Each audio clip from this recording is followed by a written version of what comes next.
Hey you guys, welcome back to the channel. I just cracked 50 subscribers. Yay! Now I'm hoping to get another 50 and then build from there.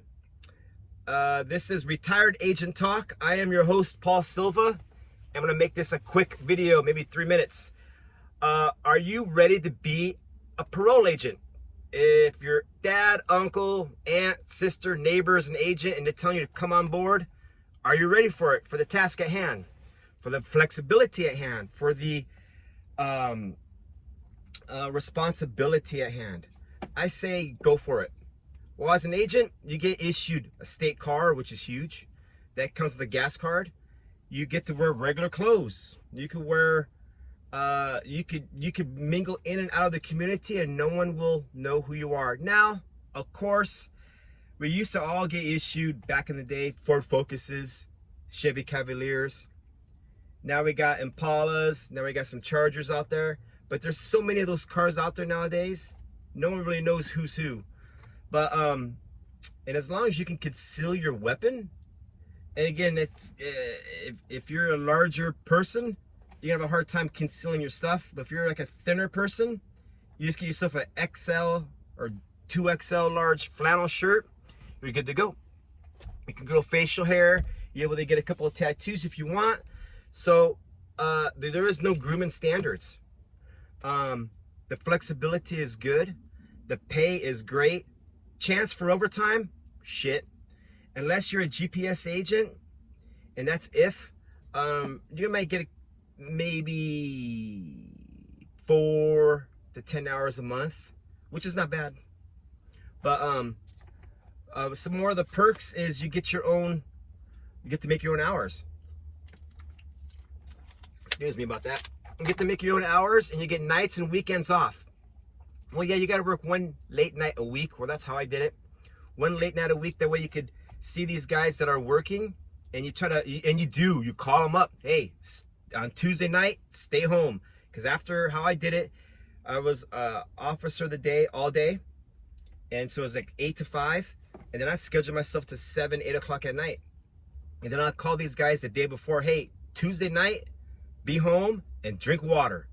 Because there is a lot of agents, and I would see the notes. They made unannounced home visits. I don't know the purpose of typing out you made an unannounced home visit.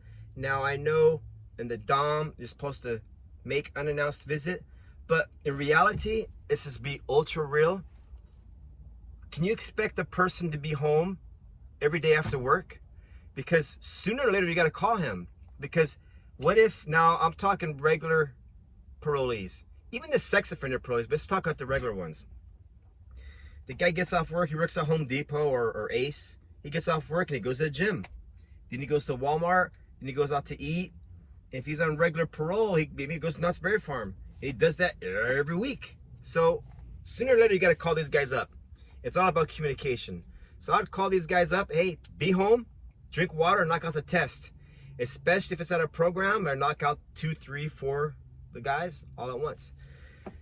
So being an agent, you got a lot of flexibility. You get to make your own hours. And throughout the week, you get to adjust them. Hey boss, I'm gonna, instead of working till 4 today, I gotta cut out at 2, but I'm gonna make it up the next day a little early. Because you're always flexing, give or take an hour or 2. I don't think I ever stayed true to my hours all this time. Now, if I was to audit myself I'm talking my whole 20 years, well, of course I came ahead. And any agent out there watching this, you did the same thing. You are ahead. You're always ahead. Back in the day, we do our pre-paroles and all that stuff. You could do them at home. As a sex offender agent, we run our tracks from home because the internet at your home internet is a lot faster than the office. They give us a hotspot, but we were able to work remotely, especially after COVID. You're able to work remotely, and you could do the same work at home as the office, as your car, as Starbucks. So a lot of flexibility. But with that flexibility comes responsibility. You got to get your stuff done. You got to do the home visits. You got to input the notes. You have X amount of days to do all of the above. So I think it's a good move. So if you're a correctional officer thinking on coming on board, do it. And if you don't like it, you can always go back. So I'm going to give another, here's some sprinkles. Here's some little sprinkles on episodes to come. Is that I used to work during that AB 109 when everybody's getting shifted back and forth. I lateraled from correctional officer to lottery agent. And that's actually a police officer position. So I was able to do that, and then didn't work out, and I came right back to parole agent. So you're able to have a little bit of flexibility. So if you are a state worker, perfect. But if you're an outside police officer trying to come on in, I remember years ago, there are some good ass detectives, officers trying to come on board, and they couldn't even pass the interview. So get together with an agent. That's what I would highly recommend. Get together with an agent or a supervisor at the office. Do an office day, or not even a day, an hour or two. Do 2 or 3 of those. That way during your interview, you can say, yes, you came down. Maybe even do a ride along. You observed a couple of arrests. You saw a couple of reports. Learned some of the lingo that agents use, because they all talk the same verbiage. That way, during the interview, you might get lucky, and that same guy that you saw, he might be across the desk. Like, oh yeah, I remember you. So a lot of it's who you know, and I would highly recommend it, especially if you're a young agent. Now, here's the thing. You're a young agent and you're at the prison, you're at, let's just say Southern California at CIM, or you're down in the desert, you're at Calipat, and you're like, I want to come as an agent and crime fight and do all this stuff. Well, you're in for a rude awakening, because those days long gone. Now, I've seen agents come through and they look like tactical RoboCops. They have their guns, observed, sticking out, all the tactical gear. They got the hat. They got the blue line. As an agent, you want to blend into the community as much as possible. You're not going to change the world. You just got to just do your stats, and next month it resets all over again. You do all this work and it just resets. Stay on top of the guys that are giving you trouble.